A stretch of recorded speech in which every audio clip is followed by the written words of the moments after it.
fajerwerka Czy zimnego ognia. zimnego ognia właśnie.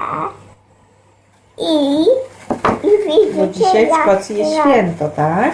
No, dzisiaj będą fajerwerki.